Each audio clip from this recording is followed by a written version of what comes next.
How to manage your passion and studies together. अपनी पढ़ाई के साथ साथ अपना पैशन मैनेज कैसे करें। वैसे आलसियों का भी कुछ पैशन होता है क्या? मजाक से हटके होता है, अपने लोंडों को भी पैशन होता है। अगर आपका कोई पैशन है जैसे फुटबॉल, सिंगिंग, डांसिंग या फिर यूट्यूब, उसको मैनेज करने के लिए एक सिंपल सा फंडा है कि आपको अपनी पढ़ाई में सिलेबस का सिलेक्टेड पार्ट ही पढ़ना है, इतना कि एक डिसेंट परसेंटेज बन जाए। डिसेंट बोले तो अबाउ 70 एंड बिलो 90। कुछ हरामियों को तो ये भी ज़्यादा लग रही होगी, इतनी तो होनी चाहिए।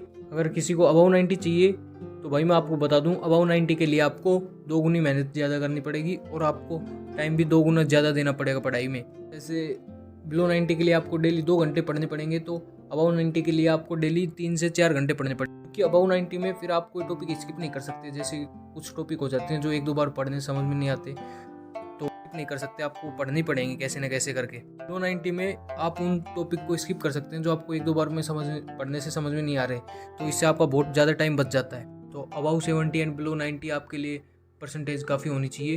कोई बुद्धिजीवी नहीं मानता है कि जिसको अबाउ 90 चाहिए, तो भाई मैं उनको यही सलाह देना चाहूँगा, तुम अपनी पढ़ाई पर ध्यान दो। तुम ये पैशन वैशन वाली बकचोदी में मत पढ़ो, क्योंकि तुम्हारा पैशन है पढ़ाई, उसी को अच्छे से करो। और अब जो 90% तक सेटिस्फाई है, उनके न्यू सेशन स्टार्ट होने वाले हैं, तो न्यू सेशन स्टार्ट कुछ के हो गए होंगे, कुछ के होने वाले हैं, शायद रिजल्ट भी आने वाले हैं। तो जिनके रिजल्ट आने वाले उनके लिए कि मुझे चढ़ावा पेटीएम कर देना, तो रिजल्ट अच्छा जाएगा तुम्हारा, नहीं तो समझ जाना तुम, बाद मत बोलना बताया नहीं था।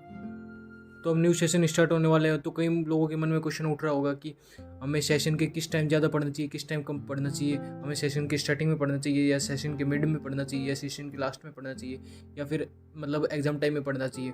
तो अगर तुम मान लो कि एग्ज़ाम टाइम में पढ़ोगे तो तुम्हें बहुत ज़्यादा पढ़ना पड़ेगा, क्योंकि सिलेबस बचा हुआ पूरा, और सिलेबस कवर करने के लिए आपको डेली बहुत ज़्यादा पढ़ना पड़ेगा। तो आप ज़्यादा पढ़ोगे तो आप अपने पैशन को टाइम नहीं दे पाओगे। इससे पैशन को टाइम नहीं दे पाओगे तो कंसिस्टेंसी ब्रेक होती है आपके पैशन के लिए।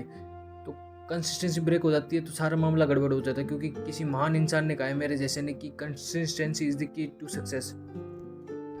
मैं तो यही कहूँगा, आपको ऑल ओवर द सेशन पढ़ना चाहिए। पैशन टाइम मैनेजमेंट कैसे करें, तो मान लो आपके मार्च टू मार्च सेशन होता है, तो 12 मंथ का सेशन है, तो उसमें 12 मंथ को 3 पार्ट में डिवाइड कर लो, तो 4-4 मंथ के 3 पार्ट हो गए। एंड आपको दिन में 24 घंटे मिलते हैं। 24 घंटे में स्लीप टाइम, स्कूल टाइम, खाना पीना, नहाना, ये सब टाइम माइनस करके आपके पास 5 घंटे फ्री टाइम है। तो आप सेशन के फर्स्ट पार्ट में, आपके सेशन का जो फर्स्ट पार्ट है 4 महीने का, उसमें 1 से 2 घंटे अपनी पढ़ाई को टाइम दीजिए और बाकी बचा हुआ फ्री टाइम अपने पैशन को दीजिए 4 से 5 घंटे। ऐसे ही सेशन के सेकंड पार्ट में अपने फ्री टाइम का 2 से 3 घंटा अपनी पढ़ाई को दीजिए और 2 से 3 घंटा ही अपने पैशन को दीजिए। और सेशन के थर्ड पार्ट में अपने पढ़ाई का टाइम और बढ़ा के 4 से 5 घंटे कर दो और अपने पैशन का टाइम 1 से 2 घंटे कर दो। इस तरह आपकी कंसिस्टेंसी ब्रेक नहीं होगी। मान लोग पूछेंगे कि हमारे तो हर 6 महीने में सेमेस्टर होते हैं या हमारे हर 3 महीने में एग्ज़ाम होते हैं। तो मान लो कि अगर तुम्हारे हर 3 महीने में एग्ज़ाम हो रहे हैं, तो उन 3 महीनों को 3 पार्ट में डिवाइड कर लीजिए। तो 1-1 महीने के 3 पार्ट हो गए। फर्स्ट पार्ट में अपने फ्री टाइम का 5% अपने स्टडीज़ को दो और बाकी बचा हुआ 65% अपने पैशन को दो। ऐसे ही सेकंड पार्ट में 50% अपनी स्टडीज़ को दो और बाकी बचा हुआ 50% टाइम अपने पैशन को दो।